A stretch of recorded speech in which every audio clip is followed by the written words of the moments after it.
Hi friends, మీకు ఈ video నచ్చితే లైక్ చేయండి, సబ్స్క్రైబ్ చేయండి. సాధు నాయక్ ఆఫీసర్ దాత్రి కేదార్లకి ఫోన్ కాల్ చేస్తాడు. జై హింద్ సార్ చెప్పండి అంటూ దాత్రి స్పీకర్ ఆన్ చేసి ఇద్దరు మాట్లాడుతూ ఉంటారు. భారతి గారు ఎప్పటి నుంచో మీనా దృష్టిలో ఉన్నారు. ఇప్పుడు ఆవిడ్ని కిడ్నాప్ చేయాలి అని మీనా అనుకుంటున్నాడు.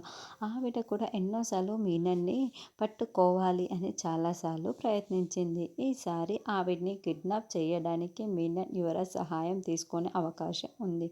కాబట్టి మీరు ఆవిడ్ని కాపాడాలి అని సాధు నాయక్ చెప్పడంతో మీరేమి కంగారు పడకండి.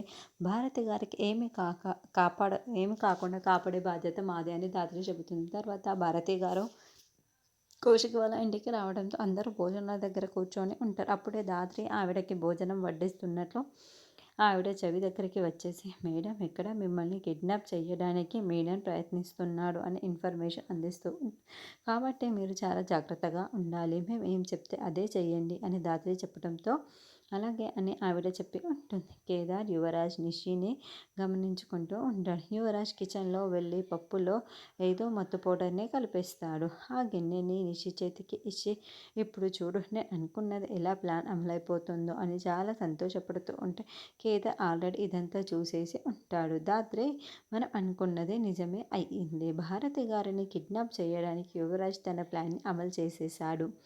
ఇప్పుడు నిషి తీసుకువచ్చే పప్పులో యువరాజ్ ఏదో పౌడర్ని కలిపాడు, నేను చూశాను అని దాత్రికి బ్లూటూత్ ద్వారా కేదార్ ఇన్ఫర్మేషన్ చేరవేస్తూ ఉంటాడు. యువరాజ్ చాలా సంతోషంగా భారతి వైపుకు చూస్తూ వస్తూ ఉంటే కేదార్ అందించిన ఇన్ఫర్మేషన్తో దాత్రి యువరాజ్ వైపుకు చూసుకుంటూ ఉంటుంది. మరి యువరాజ్ దాత్రిని ఎలా కాపాడుతుంది అన్నది నెక్స్ట్ ఎపిసోడ్లో చూద్దాం.